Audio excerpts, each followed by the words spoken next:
요번 거는 제가 이제 여러분 아주 본격적으로 정치에 대해서 여러분들한테 이제 지금 강의, 정치학 전공자로서 지금 강의 같은 거 하려고 합니다. 이제 기본 정치의 기본 개념 같은 것도 좀 설명을 하면서 가려고 하는데, 각수빌님 감사합니다.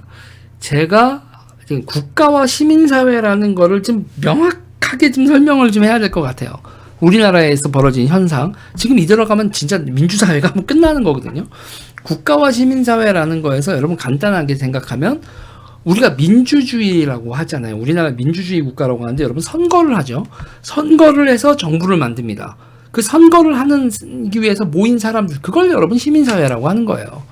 시민들이 모여서, 소사이어티잖아요. 모임이요. 그러니까 사회라는 건 모임이라는 거예요. 시민이 모여서, 투표권을 가진 시민들이 모여서 정부 대표를 뽑아서 그 대표로 정부를 구성한다. 자, 시민사회에 대한 국가의 우위, 이렇게 얘기합니다. 여기서 국가는 정부, 이렇게 생각하면 되죠. 정부는 시민사회가 투표로 만든다. 이게 쉽게 생각하면 민주주의예요.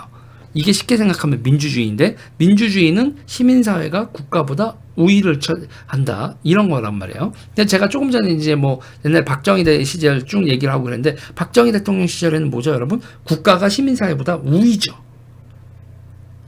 시민사회에서 뭐라고 하면 까라면 까 이것들아, 이렇게 얘기를 하는 거예요. 자, 그런데 문제는 여러분, 시민사회가 국가에 대해서 만약에 시민사회가 여러분 투표를 한다는 건 뭐죠, 여러분? 동의를 한다는 겁니다. 동의를 한다는 거고 승복을 한다는 얘기예요. 자, 투표를 했어. 누군가가 투표를 많이 했어. 소수자를 존중을 하지만 소수자들도 다수자가 정권을 잡고 권력을 잡는 거 인정. 그렇지만 권력을 잡은 사람은 권력을 잡지 못한 사람들을 노예 취급할 수는 없죠.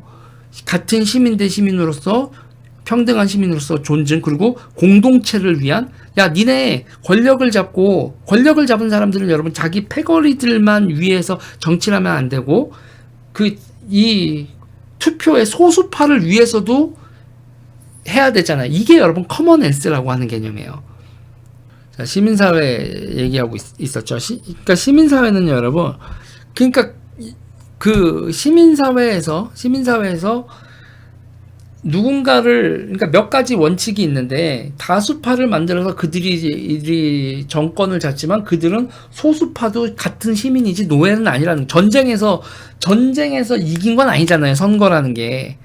그쵸? 그러니까 시민과 시민 사이에 뭐가 있냐면 여러분, 커먼웰스라는 게 있는 거예요. 커먼웰스가 있고, 그러면 집권한 사람들은 집권하지 않은 사람들에 대해서, 그때 여러분 뭐가 얘기 나오냐면 퍼블릭과 프라이빗이 나오는 거예요. 무슨 얘기인지 아시겠어요? 그러니까 집권한 사람들이 너 정부를 장악했다고, 너희가 우리를 전쟁에서 이긴 것처럼 우리를 노예로 하면서 니네들의 이익을 위해서 정부를 돌리면 안 돼. 너희는 그러니까 투표를 해서 이겼지만 너희와 우리의 신분은 똑같아.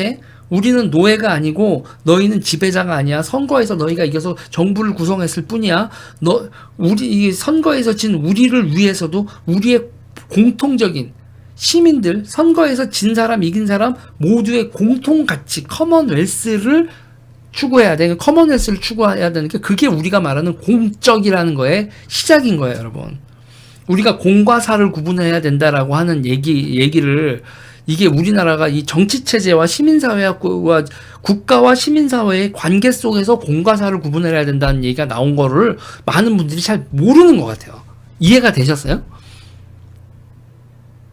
이해가 되십니까, 여러분? 우리가 공과 사를 구분한다는 건 내가 집권을 하고서 자기 자신의 사익을 위해서 하는 게 아니라, 이 공동체의 커먼웰스의, 그러니까 그 공과 사를 구분을 하는 건 공직자한테, 선거에서 이겨서 정부를 구성한 사람들한테 요구되는 거예요. 공과 사를 구분하라, 이게요. 퍼블릭과 프라이빗의 구분, 이렇게 되는 거거든요. 그렇게 되면서 기본적으로 집권한 사람은 공과 사를 구분해서 공적인 커먼웰스를 위해서 일을 하고, 공동체를 위해서 일을 하고, 자기의 사적인 이익은 뒤로 제껴놓고, 그게 이제 그래야지 서로가 신뢰가 생기겠죠. 그리고 패배한 사람들도 저들이 최소한 그 정도의 양심은 있겠지 하고 신뢰를 하고, 그래야 국가와 시민사회 우위에 커먼웰스가 유지되면서 정부가 민주정치가 돌아가는 거죠. 만약에 집권한 세력이요, 선거에서 진 사람들에 대해서 저 새끼들은 우리의 악마야 그러면서 자기네들의 이 프라이빗한 이익을 추구하면서 선거에 진 사람들의 이익을 침해하는 행동을 한다. 그런 민주정치가 시민사회의 우위에 근간한 정부를 구성하는 그 대원칙이 깨지는 거예요. 합의하고 공가사를 구분을 하고 협의를 하고 승복을 하고 이럴 수 있는 기본 전제는 아주 진짜 인간의 기본적인 겁니다. 그러니까 정복하고 노예와의 관계냐, 시민 대 시민의 관계냐, 그러면서 민주주의 정치는 시민 대 시민의 관계 속에서 투표를 하면서 그 관계를 설정하는 거에서 다 나오는 얘기예요. 공가사라든지 기타 등등이. 자, 그런데 있잖아요. 제가 지금 무슨 얘기를 하는 거냐면, 이 시민사회의 우위, 포퓰리즘이라는 게 여러분 뭐 어떻게 되냐면, 시민과 시민들이 서로 이렇게 모여서 동의를 하기가 힘들어지고, 동의를 안 하고 시민 대 시민이 내전 상태나 폭력적으로 맞서요. 그러면 여러분 정치가 어떻게 돼요? 폭발이 되죠. 그러니까 여기 있는 모든 사람들이 다 만족시키는 방향으로, 동의가 안 돼, 모든 사람이 동의할 수밖에 없는 그런 거를 내세울 때가 있어요. 그걸 뭐라고 부르죠, 여러분? 포퓰리즘이에요.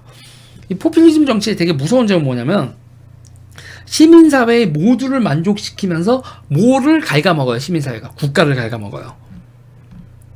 시민사회가 국가를 뜯어먹는 거예요. 그 앞세대나 기타 등등에서 국가가 쌓아놓은 자산, 기타 등등 있잖아요. 그거를 지금 현세 인간들이, 야, 우리 서로 싸우고 동의하지 못하는 상황에서, 잠깐만, 좋은 게 좋은 거로 가자 그러면서 시민사회가 국가를 뜯어먹는 방향으로 간다. 그 뜯어먹는 걸, 그 포퓰리즘, 모두가 다 돈 줘요. 있는 거 줘요. 그러면 막 국가의 채무가 쌓이게 한다거나 뭐 이런 식으로 하는 포퓰리즘으로 가는 거. 이렇게 되면 국가에 대한 시민사회의 우위가 허물어지기 시작을 합니다. 대의가 무너진 시민사회가 숫자를 곧 정의라고 생각을 하고, 집권만을 바라보면서 그 시민사회와 공동체가 추구했어야 될 여기 여러 가지 원칙을 다 부시면서, 그러면서 패거리들이 곧 숫자가 많은 패거리가 곧 정의라고 주장하는 이런 것들이 등장하면 법치가 무너지고 중우정치 시대가 도래하는 거죠. 지금 대한민국의 민주당 하는 짓이 그런 겁니다. 그리고 지금 대한민국 우파도 그닥, 아무튼, 그러니까 무너진 시민사회가 더 이상 국가에게 우위를 주장할 수 없게 되고, 국가가 시민사회 위에 군림하는 것이 당해가 된다. 이 새끼들 이거 국가를 뜯어먹으려고 해서 국가를 시민사회로부터 지켜야 되는 그런 위급 상황이 보고, 시민들도 야, 지금 우리가 모여서 하는 정치가 노답이야. 우리가 지금 시민사회의 포퓰리즘과 이 한심한 정치인들과 한심한 시민들이 국가를 무너뜨리겠어라고 시민들이 위기감을 느끼면 국가가 시민사회의 우위에 서는 시스템이 나오죠. 그걸 뭐라고 부릅니까, 여러분? 그걸 독재라고 불러요.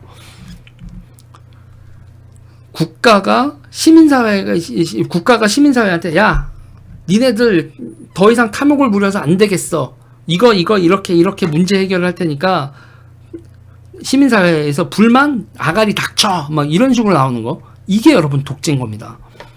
독재의 탄생은 또 필연적인 거예요. 그게 로마 시대도 그랬고, 공동체가 자신들의 독재자가 현명하길 바라는 그거 이상을 바랄 수 없고, 우리는 시민사회는 동의도 합의도 할 수 없는 멍텅구리들이니까 독재자 당신이 현명하길 바랄 뿐입니다. 그리고 플라톤 같은 사람은 애시당초 시민사회에서 시민사회는 답이 없어 그러면서 독재자가 현명해야 돼 그러면서 철인정치 이런 얘기를 하고요. 그렇게 되는 거죠.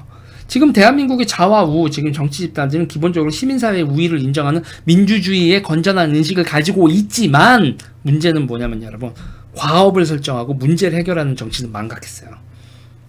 지금 우리나라에 있어서요, 인구 문제, 연금 문제에 있어서 문제를 해결하기 위해서 이제 인구 문제와 연금 문제 이대로 방치하면 사회가 붕괴하고 국가 재정이 붕괴한단 말이에요. 인구 문제 때문에 세금 내는 사람 없어지고 군대 가는 사람 없어지면 국가가 붕괴하는 거고, 연금 문제 나중에 재정 적자로 감당을 못하게 되면 그럼 정부가 파산, 모라토리엄이 되는 거니까 국가의 기능이 마비된다고요. 이대로 방치하면. 똑딱똑딱 이대로 시간이 가면 그냥 대한민국은 모라토리움이 예정이 돼 있는 거예요. 사회도 붕괴하고. 그런데 그 문제를 해결하기 위해서 과업을 설정하지 않아요, 정치가. 왜? 포퓰리즘 정치라니까. 공적이지 않고 사적이기 때문에 누구도 우리의 공통의 문제점, 우리의 잘못된 점을 개선하자라는 방향으로 이 대한민국 시민사회가 작동하지 않고 있고, 지금 좌파 시민단체들도 전부 다 뜯어먹는 새끼들이 돼버렸잖아요. 국가를 뜯어먹는 시민사회가 돼버렸잖아요. 그러니까 여의도 정치의 파탄이 민주주의의 근본적인 위기로 연결되고 있는 겁니다. 국가의 영속성 자체에 지금 직격탄을 날리고 있는 거예요. 그래서 이 국가와 시민사회 이 정치 이거를 우리가 지금 제대로 교육기관에서 뭐 세팅도 돼 있지 않고, 내가 보면 정치교과서 보고 있고 그 법교과서 보면 한심한데, 제가 그래서 뭐 제가 이렇게 얘기하는 걸 뭐 우리나라 지식인들이나 기타 등등이 얼마나 커리큘럼으로 받아들일지 모르겠는데, 근데 이 국가와 시민사회 그리고 이 공적 마인드, 공과 사의 구분, 이런 것들에 대해서 철저하게 얘기를 하고, 지금 민주당이 하는 저런 정치에 대해서 무지하게 작사를 내야 된다는 거예요. 그리고 독재 나빠, 민주주의 무조건 오라, 이런 당위적으로 보는 게 아니라 어느 때 독재가 오고 어느 때 시민사회가 작동을 하고 시민사회 위기는 어떤 행동을 하면 온다라는 것까지 다 가르쳐야 돼요. 지금은 너무 민주정치를 물고 빨고 시민을 물고 빨고 시민을 우상화, 당이 이렇게로 만들어놓고 민주화 담론 속에서 국가가 개판을 치고 있는, 이런 교육에서부터 잘못됐다고 봐요. 정치 교육에서부터. 저는 공교육, 국민교육 이런 거요. 국민교육을 해야 된다. 지금 있잖아요. 국민교육이 안 돼 있고 전부 다 프라이빗한, 시티즌이 아니라 그냥 피플, 아주 사적인 피플인 상태로, 프라이빗한 상태로 지금 방치가 돼 있기 때문에, 그렇게 교육을 했기 때문에 국가가 이렇게밖에 운영되지 않는 거 아니냐. 저는 이렇게 보면서 오늘 아침에 또 잔소리를 한바탕 늘어놓습니다. 아이고 빡세라. 오늘 이 얘기는 여기까지 할게요.